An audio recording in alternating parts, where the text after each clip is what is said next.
बिस्मिल्लाहिर्रहमानिर्रहीम, अस्सलाम वालेकुम एंड वेलकम टू हमारा शो। आपके साथ है आपका होस्ट उस्मान और एज ऑलवेज हमारी कोर टीम जिसमें शामिल है उमैर खान और बुशरा इकबाल हुसैन। उनका इंट्रोडक्शन हम लोग आपको डेफिनेटली कराएंगे और ये मैंने ज़रूरी इसलिए समझा कि आप लोगों के फीडबैक से हमें कुछ पता चला कि यार आप तीनों तो आते हैं, माशाल्लाह बातें बहुत अच्छी होती है, लेकिन हमें अभी तक ये डिफाइन नहीं हो पाया है कि आप तीनों का रोल क्या है। तो मैंने समझा कि प्रोग्राम के आगाज़ में ही आज इस चीज़ को इस्टेब्लिश कर लिया जाए। तो मुझे उस्मान कहते हैं और मेरा बुनियादी तौर पर रोल ये है कि मैं टेक गाय हूँ। फ़ेसबुक का पेज, यूट्यूब का पेज और ये जो लाइव ब्रॉडकास्ट की सारी सिचुएशन है, ये मेरी ज़िम्मेदारी है। सो अगर इसमें कोई गलती हो या कोई कमी-बेशी हो, तो सारे के सारा ज़िम्मेवार आपका भाई है। इसके बाद हम लोग आपको लेकर चलते हैं उमैर खान की जानिब, जो कि बेसिकली हमारे शो में होने वाली डिस्कशन के ड्राइविंग फ़ोर्स हैं और ये जो बड़े ही कहना चाहिए पेचीदा किस्म के सवालात हैं और उनके ऊपर जो तज्ज़ियात है, वो सब उमैर खान की ज़िम्मेदारी है। और इस कोर टीम की सबसे इम्पोर्टेंट रुकन, जिनके बारे में बहुत से लोगों ने हमसे सवाल किए कि यार स्टोरीज़ बड़ी इंटरेस्टिंग होती है, किस किताब से लेते हो? तो जनाब आपको बताते चले कि ये सारी कहानियाँ जो आप हमारा शो में सुन पाते हैं, ये बुशरा इकबाल हुसैन के कलम से लिखी जाती हैं और ये सारी तहकीक और सारी ऑब्ज़र्वेशंस जो है, वो इन्हीं की मेहनत है। सो ये है हमारी कोर टीम जिसमें सैयद उस्मान अहमद, उमैर खान और बुशरा इकबाल हुसैन शामिल हैं। आप तीनों की स्क्रीन पे आपके सामने मौजूद हैं और एक और ख़ास बात जो हमारा शो की है, वो ये है कि मैं यानी कि उस्मान इस वक़्त अमेरिका से नहीं बल्कि कनाडा से हूँ। उमैर खान हमें जॉइन करते हैं यूनाइटेड स्टेट्स ऑफ अमेरिका से और बुशरा इकबाल हुसैन हमें जॉइन करती हैं इस्लामाबाद से। सो इस बातचीत के बाद आइए आपको ले चलते हैं उमैर खान के पास over to USA studios. USA studios, बात तो बड़ी ज़बरदस्त की। Thank you very much Usman. मगर ज़्यादा लंबा नहीं करूँगा। बहुत बहुत शुक्रिया। या काफ़ी फ़ीडबैक की वजह से हमने ये मुनासिब समझा कि थोड़ी सी एक्सप्लेनेशन दे दी जाए। मगर उसमें जो है the core team, yes we just blend together, क्योंकि हम रोल डेफिनेशन और उस पे जो बातचीत हमारी होती है, तो it's a team work. Bushra Iqbal की स्टोरीज़ के साथ साथ हम जो बातचीत करते हैं और उस पे जो फ़ीडबैक आती है और जो टेक्निकल आइडियाज़ आते हैं उस्मान के, तो उसको तीनों मिलके उस पे येस नो वोट वगैरह होके तो we bring the whole thing to you guys. तो उसमें सिर्फ उस्मान का ही नहीं, अगर कोई गलती हो तो उस पे हम तीनों को आप फीडबैक दें ताकि वी कैन वर्क टुगेदर। और तीन सर बेहतर है एक सर से, so it would make a lot of difference. और इसके बाद लेट्स गो इस्लामाबाद और हैंड इट ओवर टू जी, बुशरा। बिल्कुल इस बात में आप लोगों को खुशामदीद, अस्सलाम वालेकुम। बहुत शुक्रिया आप लोगों ने गलतियों की ज़िम्मेदारी सँभाली तो मुझे लगा कि मैं थोड़ा-सा ईज़ी हो गई हूँ। लेकिन डेफ़िनेटली जहाँ हम गलतियों की ज़िम्मेदारी शेयर कर रहे हैं, क्रेडिट भी हम सबको मैं तो बड़ी खुश होके क्रेडिट लेती हूँ कि हाँ जी, हमारी टीम है और हमने बहुत अच्छा काम किया है। और बड़ा अच्छा जो फीडबैक मिल रहा है उसके लिए मैं थोड़ी हैरान भी हूँ बिकॉज़ मैं शायद एक्सपेक्ट नहीं कर रही थी कि अभी भी लोग कहानियाँ सुनना चाहते हैं। और जो हमारी डिस्कशन है जिसको हम बहुत ही ड्राइंग रूम बेस्ड डिस्कशन कहते हैं क्योंकि इट्स ऑल अबाउट हम क्या सोच रहे हैं, हम कैसे महसूस कर रहे हैं मुख्तलिफ टीम मुआशरों में रहते हुए, उसको बेस करते हुए हम कहानियों पर बात करते हैं, डिस्कशन करते हैं सोशल इश्यूज पर। तो लोगों ने इसको काफ़ी अप्रिशिएट किया है। आज की कहानी के बारे में हमने अपनी ऑडियंस को सिर्फ ये बता रखा है कि आज की कहानी है रहीम यार खान के बारे में। सो डिटेल्स क्या हैं और क्या सेटिंग है, इसके बारे में हम आपको ले चलते हैं। इस कहानी की मुसन्निफ कहेंगे या लिखने वाली कहेंगे? बुशरा इकबाल तख्लीक का। हुसैन। तख्लीक का, लीजिए, बेहतरीन। So over to Islamabad studios and Bushra Iqbal Hussain. बहुत शुक्रिया और इस्लामाबाद से हम सीधे चल रहे हैं रहीम यार खान। आज की कहानी का उन्वान है फराटे भरती मोटरसाइकिल चलाती फरा नाज। क्योंकि आज जिस शख्सियत से आपको मैं इंट्रोड्यूस कराऊंगी वो बड़ी ही इंटरेस्टिंग एक बच्ची है, एक ऐसा किरदार है जो कि आप लोग को शायद थोड़ा डिफरेंट लगेगा क्योंकि पाकिस्तान के एक निस्बतन दूर दराज शहर से है, लेकिन बहुत ही खूबसूरत किरदार है, मेरे तो दिल के ज़ाहिर है कि बहुत ही करीब है। और चलते हैं कहानी पे। और कहानी शुरू होती है कुछ ऐसे कि अगर आप पाकिस्तान में रहते हैं या पाकिस्तान विजिट के लिए आए हुए हैं और आप चाहते हैं कि किसी छोटे से अरब शहर का लुत्फ उठा लें, तो जनूबी पंजाब के शहरों का रुख किया जा सकता है। ख़ास तौर पर रहीम यार खान की बात करूँगी। सिंध और पंजाब के संगम पर बहावलपुर के तारीखी शहर से सिर्फ घंटे 2 की मुसाफत पर शुगर मिल्स और गन्ने के खेतों में घिरा हुआ ये शहर जिंदा दिल लोगों की आमाजगाह है। रहीम यार खान से बाहर निकले तो एक तरफ को एक आखिरी मीठे पानी की नहर का गंदा सा बहाव नजर आता है, जिसे मुकामी लोग मोहब्बत से नहर रूह अफ़ज़ा भी कहते हैं। इससे थोड़ा सा दूर अरब शहजादों के मोहल्लात हैं, जो कि आम आदमी के लिए एक अलिफ लैलवी सरजमीन लगते हैं। आगे जाएं तो हिरन की अफजाइश नस्ल के लिए बनाई पनाहगाहें हैं, ये भी अरब शहजादों की मिल्कियत है। लगता है जनूबी पंजाब का ये सुनहरा सा शहर अरबों की कॉलोनी है। इन्हीं का हवाई अड्डा है, इनके बनाया हुआ अस्पताल है और इनकी पसंद के खाने जैसे शवारमा, फ्राइड चिकन वगैरह भी आम दस्तयाब है। लेकिन मैं बात कर रही हूँ को 10 साल पहले की, जब शवारमा अभी दूसरे शहरों में इतना आम नहीं हुआ था। शहर में आपको काफी ब्रांड्स के दुकानें मिल जाएंगी, जिसमें मुल्की और गैर मुल्की हर तरह के मलबूसात दस्तयाब हैं। सरे शाम शहर का मौसम जरा थम सा जाता है।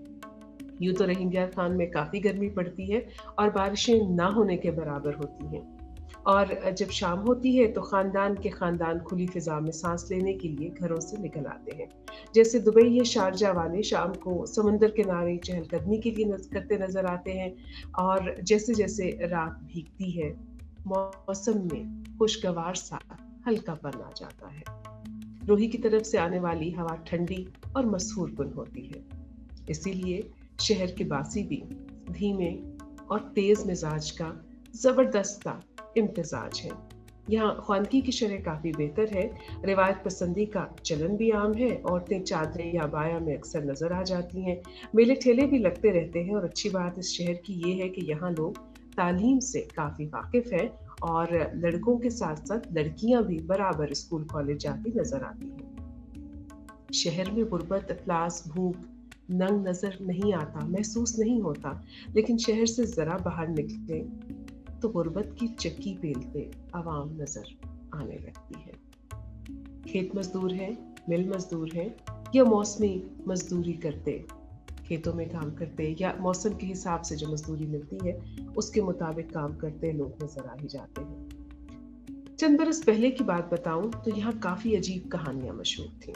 गरीब वालिदैन बच्चों को ऊंट दौड़ के लिए बेच देते हैं, या अरब शहजादे और उनके मुसाहबीन आते हैं, मुकामी लड़कियों से शादियां करते हैं, महीना 2 की छुट्टी गुजार कर बीवी को दिरहम और दिनार के साथ तलाक से नवाजते हैं और चलते बनते हैं। सुना है गरीब खानदानों को इससे बहुत फायदा भी हुआ, लेकिन क्या इन औरतों की जिंदगियां कभी नॉर्मल हो सकी? फरानाज मेरे आज का किरदार। फरानाज की बहन भी कुछ इसी तरह की जिंदगी गुजार चुकी है। फरानाज की बड़ी बहन भी एक अरब की दुल्हन रह चुकी है, लेकिन तब फरा खुद से 2 बरस की थी और अब वो 16वें सन में लग चुकी है। फरा हमारे एक रिश्ते के भाई के यहाँ जुज़ वक्ती मुलाजमा है। मजे की बात यह है कि वो और उसकी छोटी बहन मोटरसाइकिल खुद चलाती हैं, बल्कि फराटे भरती हैं।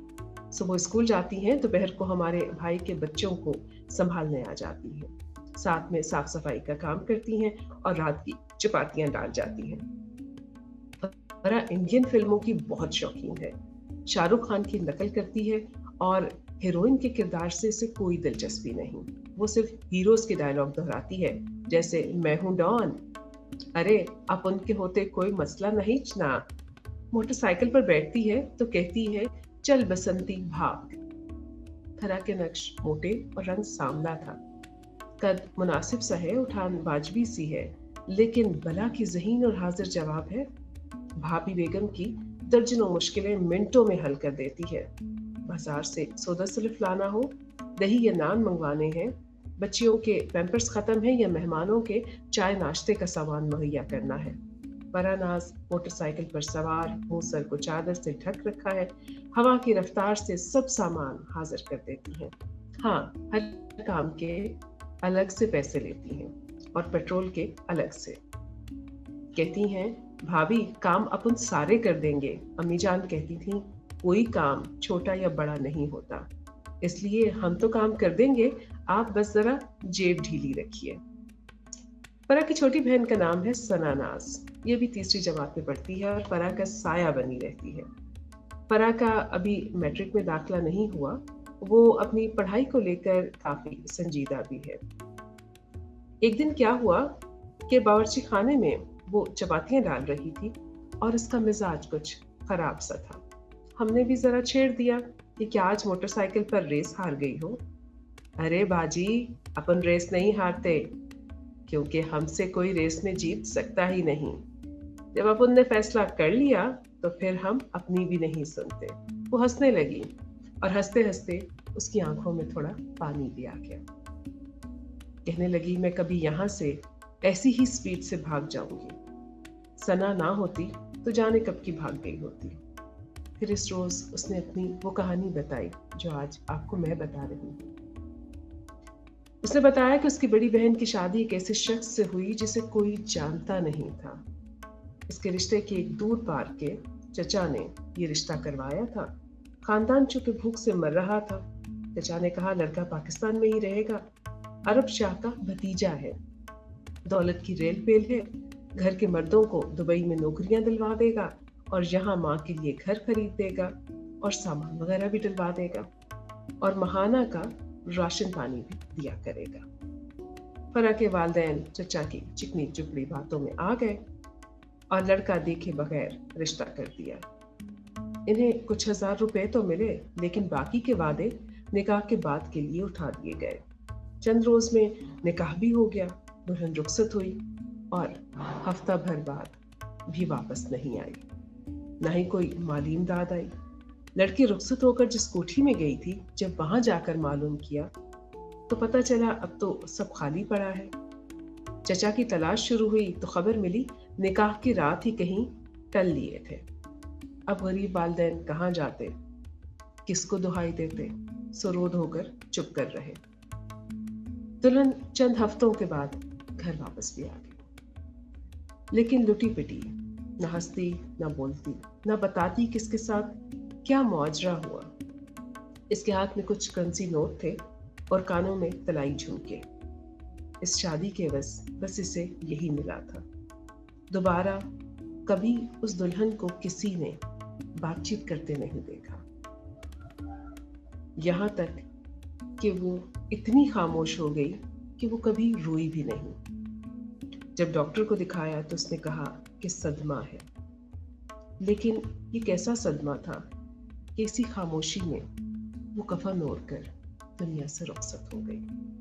इस वाक़े के बाद फरा के बाप ने ठान ली कि अब वो बेटियों को बेटों की तरह पालेगा, पढ़ाएगा, मेहनत मजदूरी करेगा, मगर लालच में कभी बेटी की शादी नहीं करेगा।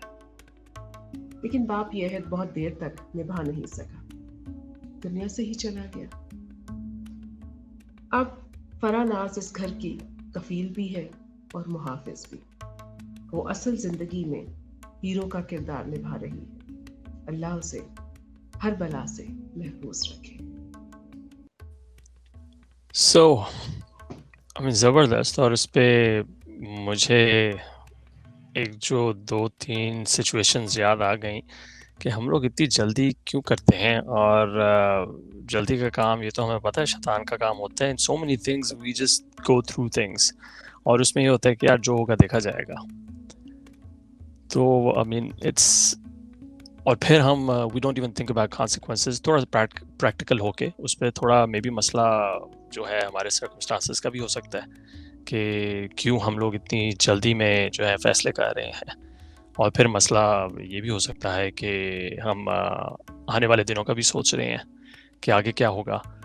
तो काफ़ी चीज़ें इसमें आ सकती हैं। इसे एक स्टोरी में पिछले जो हफ्ते की स्टोरी थी उसकी भी एक बात आ गई कि काउंसलिंग कितनी ज़रूरी है हमारे मुआशरे में, और जिसको कितना बड़ा हम जो है टैबू समझते हैं ऑन एवरी लेवल। बेशक आप एक लोअर लेवल से लेकर आप एक एलीट सोसाइटी लेवल पर बात करें तो कितना ज़रूरी है। तो I think it hits home, it does on so many different levels. मैं ये सवाल करना चाहूँगा बुशरा इकबाल से भी कि जब आप इस कहानी को लिख रही थी तो आपके जहन में क्या एक ऐसी फोकल पॉइंट क्या था कि जिसने आपको मजबूर किया इस कहानी को लिखने के लिए?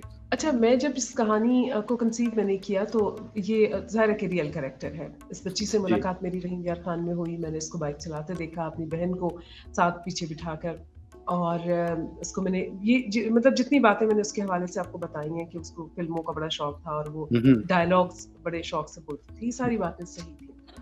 وہاں پر جو بات میرے لیے اچنبے کی تھی وہ یہ تھا کہ ابھی تو اسلام آباد میں یا کراچی لاہور میں اب جا کر تھوڑا ٹرینڈ ہوا ہے کہ کچھ لڑکیاں بائک یا اسکوٹی چلاتی آپ کو نظر آتی ہیں. تو وہاں پر رحیم یار خان تو ایک نسبتاً ظاہر ہے کہ تھوڑا کنزرویٹو شہر ہے، وہاں پر بائک چلانا اور پھر دھڑلے سے رہنا، اور پھر یہ کہ اب میں اس بچی کی جو ہارڈ ورکنگ ایک پرسنالٹی تھی اس سے بڑی امپریس بھی ہوئی، کیونکہ وہ اسکول بھی جا رہی تھی، وہ ایجوکیشن میں بھی بڑی سیریس تھی اور وہ شام میں کام بھی کرتی تھی. اور کام وہ جو کر رہی تھی وہ ہمارے یہاں عموماً یہ سمجھا جاتا ہے کہ جو ہاؤس ہیلپس ہیں یا میڈس ہیں وہ بہت ویلیوبل لوگ نہیں ان کو سمجھا جاتا، فور گرانٹیڈ سا لیا جاتا ہے. لیکن وہ زبردست جناب دھڑلے سے وہ پیسے مانگتی تھی کہ دیکھیں آپ نے ان سے کام کروانا ہے آپ پیسے دیجیے. تو مجھے لگا کہ وہ بڑی پازیٹیو کریکٹر ہے ڈسپائٹ دا ٹراما جس سے فیملی گزری، کہ ایک بڑی بہن کے ساتھ ایک اتنا بڑا حادثہ ہوا اور پھر finally she died out of this depression اور جو بھی اس کا پرابلم رہا. اور اس کے باوجود کہ پھر باپ بھی مر گیا، لیکن 16-17 سال کی ایک بچی جو ہے اس نے چیزوں کو سنبھال لیا اور وہ پر امید تھی کہ میں چیزیں بہتر کروں گی، اور اپنی چھوٹی بہن کے لیے بہت زیادہ تحفظات تھے اس کو اور وہ اس کے لیے بڑی کیئرنگ تھی. تو اس طرح کے کردار مجھے لگتا ہے کہ ان کو ہائی لائٹ کرنے کی ضرورت ہوتی ہے. چونکہ سولوشن بیسڈ اگر میں بات کروں، جتنی بھی ہم باتیں کر رہے ہوتے ہیں اس میں مسائل پر تو سب بات کرتے ہیں، لیکن حل کی جانب جو ہے وہ وہی جاتا ہے جو بس حل کرنا چاہتا ہے مسئلے. اچھا، اس میں ایک کوشچن ہے میرا کہ اس کہانی کو ایک کانٹیکس میں اگر آپ دیکھیں کہ رحیم یار خان جیسی جگہ اگر آپ اس کو کمپیئر کریں لاہور، اسلام آباد، کراچی، راولپنڈی سے، اور اس کیریکٹر کو آپ ان شہروں میں رکھیں تو کس آسانی کے ساتھ she was able to take care of things, she was able to become the protagonist, hero in her own life, as opposed to کہ جو شہر میں وہ کر پاتی یا نہ کر پاتی، یا جو شہر کے لوگوں کی سوچ یا لوگ کیا کہیں گے یا دکھاوا. تو کیا یہ بھی ہم کہہ سکتے ہیں کہ کیونکہ گاؤں یا تھوڑا بیکورڈ صحیح لفظ نہیں ہے مگر تھوڑا بیسک اور روڈیمنٹری سوچ رکھنے والے لوگ، بالکل صاف سوچ رکھنے والے لوگ، ان کا تھاٹ پروسیس بڑا کلیئر ہے کہ یار اگر یہ کام کرنا ہے، اگر یہ ذمہ داری لینی ہے تو I am just going to do it. تو کیا یہ کہنا صحیح ہوگا کہ ہم جو شہر کے لوگ ہیں وہ ان ساری چیزوں میں بڑا پھنس جاتے ہیں کہ یار فلانا کیا کہے گا، مجھے اچھا لگے گا یا نہیں لگے گا، as opposed to these folks؟ Basically جو میرا خیال یہ ہے کہ جب ہم شہر یا گاؤں کی بات نہیں ہے، اوور آل ہماری جو سوشل نیٹنگ ہے اس میں ہم بہت ٹائم دیتے ہیں کسی چیز کو ایکسیپٹ کرنے میں. گاؤں دیہات میں تو اور بھی جو تھوڑا مطلب ہمارا دیہی علاقے ہیں وہاں پر تو بہت سارے مسائل ہیں. وہاں پر تو آپ لڑکے ابھی تک مطلب میں ایسے علاقوں میں جاتی ہوں جہاں پر لڑکے پینٹ کوٹ نہیں پہن سکتے، پینٹ شرٹ نہیں پہن سکتے، بڑا وہ کوشچن کیا جاتا ہے کہ یہ کیا پہن کر آ گئے. تو وجہ یہ کہ اس میں ایک بچی نکلتی ہے اور وہ although کہ she is all covered لیکن وہ بائک چلاتی ہے. تو میرا خیال ہے کہ وہ بہت ڈیئرنگ ہے، اس نے بہت اسٹیریوٹائپ کو چیلنج کیا ہے اور وہ بہت ڈیئرنگ ہے، اور اس کے لیے بہت ڈیئر کرنے کی ضرورت ہوتی ہے، وہ شہر ہو یا گاؤں ہو. So that's what I'm saying. سوال میرا یہ تھا کہ پھر اس کانٹیکسٹ میں کیا وہ دیہی لڑکی has more heart than an urban girl would have؟ کیا نہیں میں نے کام کرنا ہے تو I'm just gonna do it، ٹھیک ہے، I mean دیکھی جائے گی جو کوئی بھی سوچتا ہے، میں نے اپنے گھر والوں کا خیال رکھنا ہے. تو that's what I'm trying to ask کہ اس میں ہمارا اربن یا رورل تھاٹ پروسیس آ جاتا ہے یا پھر وہ ہیومن سروائیول انسٹنکٹ زیادہ پریویل کر رہا ہے. مجھے یہ لگتا ہے کہ اس میں ہیومن انسٹنکٹ جو ہے نا وہ زیادہ پریویل کرے، کیونکہ آپ نے جو شہر کی بات کی، آئی تھنک وہاں کے لیے تو یہ بہت نارمل سی چیز ہے in terms of bike. In fact Karachi میں جب بشرا اقبال نے یہ بات کی کہ یہ اسٹوری ہے، تو میں کچھ ریسرچ کر رہا تھا کہ کراچی میں ایک پراپر انسٹیٹیوٹ اب بن گیا ہے جہاں پہ خواتین کو بائک سکھائی جاتی ہے، اور ان کی انفیکٹ پچھلے دنوں ایک ریلی بھی ہوئی جس میں کہ خواتین جو ہے وہ بائکس پہ تھیں. تو آئی تھنک یہ جو خود مختاری کی بات ہو رہی ہے کہ یار بائک جو ہے خالی مردوں کا چلانے کا کام ہے اور خواتین اس کو نہیں چلا سکتی، آئی تھنک یہ اس کو آہستہ آہستہ اس سے لوگ باہر نکل رہے ہیں. Obviously it's a mode of transportation, اگر آپ لوگ خالی اس کو as a mode of transportation لے کر ہی سوچیں True. اور یہ لے کر نہ سوچیں کہ یار یہ کیا بندی بائک چلا رہی ہے، تو بہت ساری چیزیں جو ہے وہ آٹومیٹکلی آپ کے ذہن سے نکلتی جائیں گی. For me personally motor bike چلانا خالی ایک بندے کا کام نہیں ہے یا کسی ایک اسپیسیفک جینڈر کے لیے وہ چیز ایجاد نہیں ہوئی. As I said, it's a mode of transportation. اگر آپ کو چلانی آتی ہے go ahead and ride it. اچھا، آپ بائک چلانے کی بات کرتے ہیں. ہمارے یہاں تو ہم خواتین کو بائک پر جو ہے وہ بیٹھنے پر بھی ہم نے جو ہے ان کا بڑا ایک سائڈ پر دونوں ٹانگیں کر کے بیٹھنے کا وہ ایک ٹریڈیشن ہے، اور جی. بڑا برا مانا جاتا ہے کہ یہ خواتین کیا لڑکوں کی طرح سے بیٹھی ہوئی ہیں.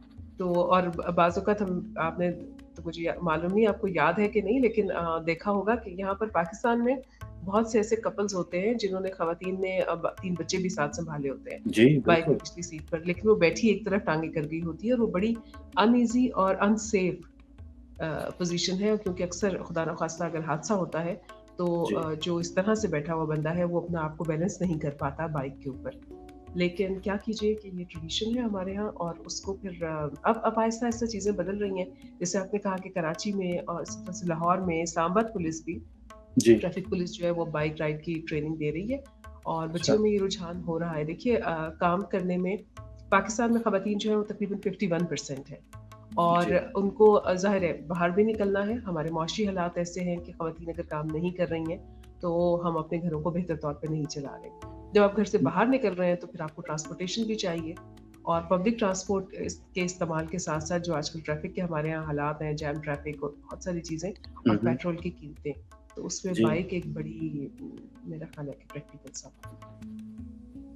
اچھا، یہ جو پریکٹیکلٹی کی بات ہے نا، آئی تھنک نیسیسٹی اور پریکٹیکلٹی جو اگر ہم اس کو اپنا ارلی اویئرنیس کا حصہ بنائیں نا، اور آپ جینڈر کو بیچ میں سے نکال دیں. ہمارا آئی بلیو سب سے بڑا جو مسئلہ ایون ابھی بھی جو پڑھے لکھی فیملیز، اور پڑھے لکھے سے میری مراد جو ہم سوچتے ہیں کہ پڑھی لکھی فیملی میں عقل و شعور ذرا زیادہ ہوگا، یہ ہماری سوچ ہے، تو ہم اس چیز کو اور ہر چیز کو ہم جینڈر ایشو بنا دیتے ہیں بجائے اس کے کہ we make it a human issue. بے شک آپ وہ می ٹو لے لیں، بے شک آپ وہ being a feminist not being a feminist لے لیں، بے شک آپ ماروی سرمد کی سائڈ پر ہوں یا وہ خلیل الرحمان کی سائڈ پر. وی میک شور کہ we make it male versus female issue, جہاں کہ ہمیں بنانا چاہیے اے ہیومن ایشو. یہ آئی بلیو ہمارا سب سے بڑا مسئلہ یہ ہے.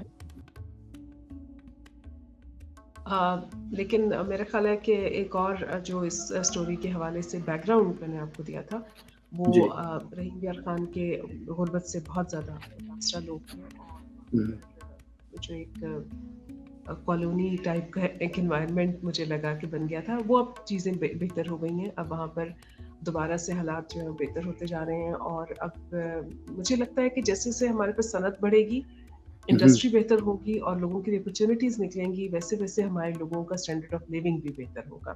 اور جب اسٹینڈرڈ آف لیونگ بہتر ہوتا ہے، پیٹ میں روٹی ہوتی ہے، تو فیصلہ سازی بھی نسبتاً لوگ زیادہ بہتر کر سکتے ہیں. اور اس میں صنعت کی آپ نے بات کی کہ اس میں زیادہ ضروری جب پڑھتے تھے تو سنتے تھے اسکول کالج میں کہ ووکیشنل ٹریننگ.